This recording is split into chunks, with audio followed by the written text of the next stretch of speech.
बिस्मिल्लाहिर्रहमानिर्रहीम। लाला د پښتو یو شعر دی،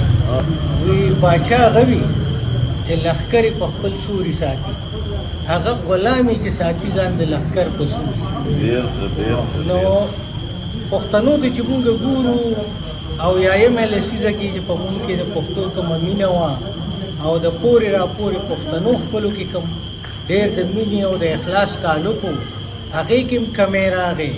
دنیا هم بدله شوه او نوي نوي ایجادات رالو، خو هغه ایجاد مونږ له راغی، خو هغه اټیچیوډ ورسره مونږ راونړو، نو هغه ایجاد هم مونږ له نقصان راکړي. بله خبره چې دا ګلوبل ویلیج شو دنیا، نو دې کې دا بچي چې دي نو دې مغربي او نورو کلچرونو ته دومره ایکسپوز شو چې اوس داسې یره ښکاري چې آیا زمونږ دا راروان نسل به زمونږ په شاني هغه پښتو، هغه اجرا، هغه کلچر هغه پکې پاتې شي او که نه، او که نه کېږي نو مونږ له اوس څه پکار دي چې مونږ دغه خپل ثقافت او تاریخ ژوندی وساتلی.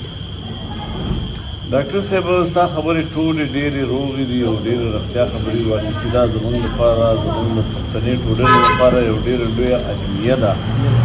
چې زموږ نوی نسل چې دی دا زموږ نه بېدرکه شوی دی، زموږ نه ورک دی او په داسې لارو روان دي چې هغه لارو موږ ته هم پته نشته چې دا په کومو لارو روان دي. د دې بنیادي وجه دا ده چې زما او ستا عمر کې دومره ډېر فرق نشته. موږ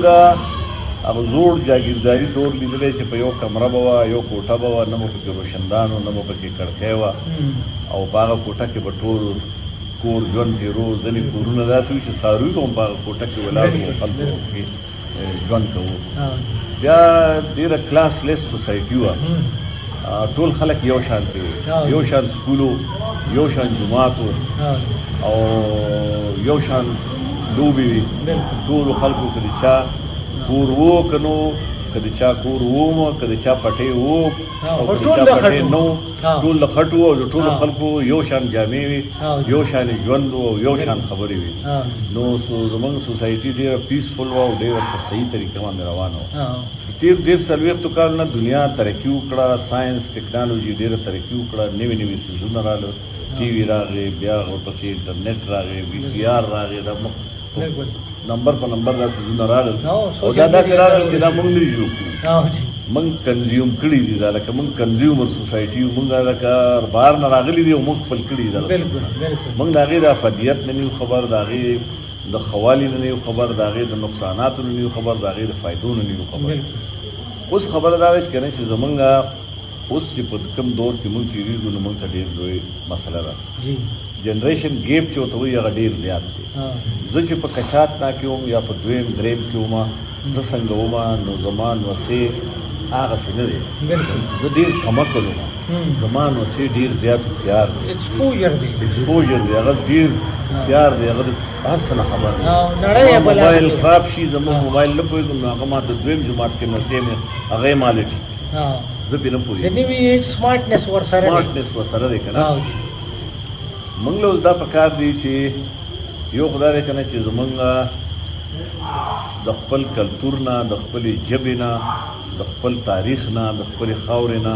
زموږ نننی پښتون بچی چې دی نوجوان نسل هغه بالکل ناخبره دی. نه ورته خپل تاریخ معلوم دی، نه ورته خپل کلتور نه خبر دی چې زموږ کلتور څه دی،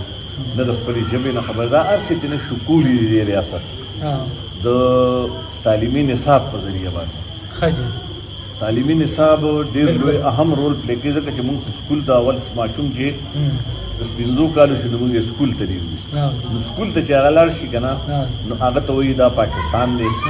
او دا یې ترانه ده، نو ورپسې د جناح صاحب تصویر وایي د خوب لیدلی و، د مولانا اقبال تصویر وایي د خوب لیدلی و، او بیا ورپسې د جناح صاحب کرکول والا تصویر وایي دې سړي چې کوم نه بیا ولانه شکل ورکړه خوب ده. بیا انګريز دلته حکومت پاتې شوی او انګريز تللی دی، نو وایي انګريز سره چې کوم نه ټیپو سلطان په هغه میرټ کې و هندوستان کې ورته یو سړی ښایي، وایي هغه د انګریزانو سره جنګ کړی و. زما د کوڅې مشر ورته نه ښایي، ده ښایي که نه. زما دلته کې ورته ترنګزو باباجي نه ښایي چې هغه ټوپک راغستی و انګرېز پسې جهاد یې کړی دی. ګجو خان بابا څوک نه پېژني؟ ګجو خان بابا نه پېژني، ملک احمد نه پېژني، عمر خان بابا د جندول چې ویلسن ریچارډ ورته افغان نیپولین وي، بالکل. نو هغه د هغه ذکر نشته. بیا باچا خان بابا څومره لوی اوږد سیاسي جدوجهد کړی،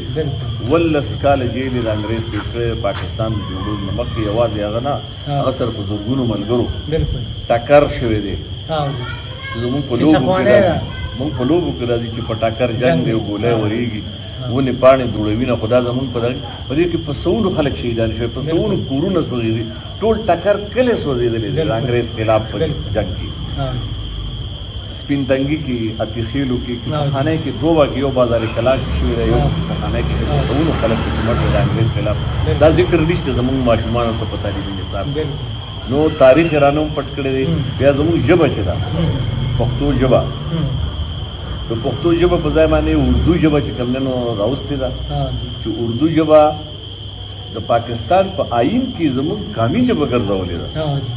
چې لکه قامي ژبه چې که نه دا خو هغه کې زموږ ریاست داسې یو ریاست دی، او په دې کې څوک خبره نه کوي، په دې خبره پکار ده چې ریاست د تاریخ او جغرافیې نه جوړېږي که نه ریاستونه. نو په 13 اګست 1947 د پاکستان نه تاریخ و نه جغرافیه وه، نه قوم و نه ژبه وه،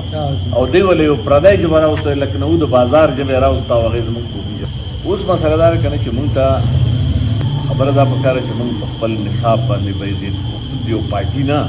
چې ګینې عوامي نیشنل پارټي یا پښتونخوا ملي عوامي پارټي یا پی ډي ایم یا ان ډي ایم، موږ له بحیثیت پښتون تعلیم یافته خلکو له دا پکار چې په دې خبره سوچ وکړو چې موږ د دې پښتونخوا تعلیمي نصاب باندې خبرو مکالمه وکړو، په دې سیمینار وشي، پوهه خلک، دانشوران خلک، سترګور خلک چې وایي څو پورې تا تعلیمي نصاب باندې خپل بچی چې کوم دی نو خپلې خاورې سره، خپل تاریخ سره او خپل کلتور سره نه تړلي.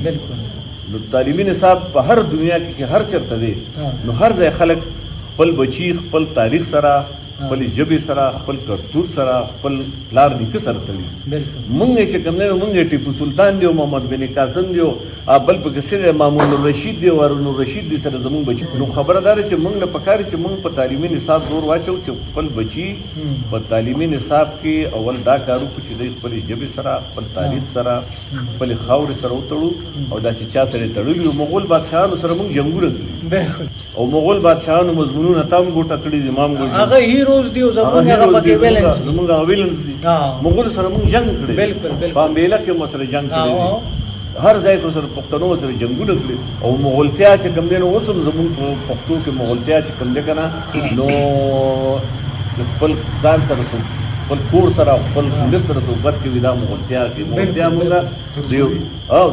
مطلب چې مونږ یو تربګنۍ په تور استعمالو کړه، تر اوسه پورې دوره وخته خو نه دی شوی که نه چې مغولو سره مونږ جنګونه کړي، او پانیپت مغولو سره شوی چا کړی دی؟ مونږ کړی دی، ابراهیم لودي پښتون وکړه. نو دا ټولې خبرې داسې دي که نه چې مونږ له اول د دې وطن ټولو دانشورانو له لکه ځان چې واخلې داسې سترګورو له او دانشورو له انټلیکچوال له پکار چې په دې خبره باندې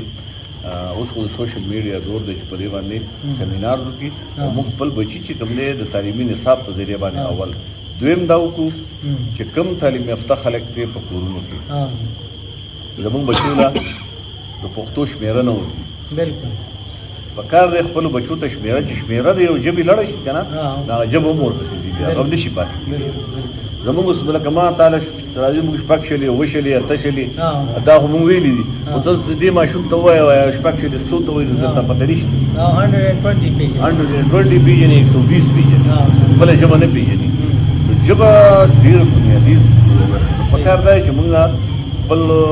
ماشومانو سره که هغه هلکان دي او که هغه جینکۍ دي چې څوک تعلیم یافته دي چې هغوی په دې خبره باندې ځان پوهېږي چې خپل بچي خپلې خاورې سره وتړي. موږ پاکستان ګوانو نه د پاکستان دشمنان یو، بس جوړ شوی یو ریاست دی به ټیک دی، خو موږ پکې خپل شناخت غواړو، خپل آیډنټیټي غواړو. موږ یو قام یو او لرغونی قام یو، یو بهادر قام یو، په دې ټول هندوستان حکومت کړی دی.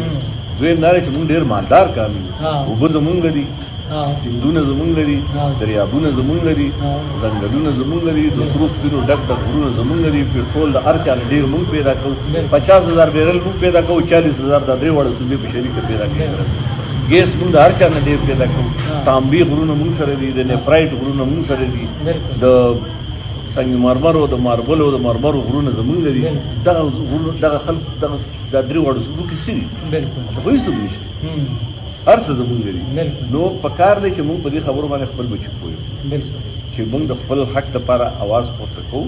چې مونږ اول خپل نوی نسل ایجوکیټ کړو هغوی په دې خبره پوه کړو چې وایي مونږ ته خو په دې پاکستان کې هسې څوک خان صاحب نه وایي مونږ واقعي خانان یو خانان څه ته وایي خانان خو دې ته وایي چې د هغه چا ډېره ځمکه یو ډېر جایداد یې هغه خانان یې کړه مونږ یو خانان کړه وسایلو باندې غني یو غني کان نو د دې ټولو خبرو خبردار چې دا د تعلیم یافته طبقې ځوانانو د ټولو دا فرض جوړېږي چې موږ په دې باندې یو بل پوه کړو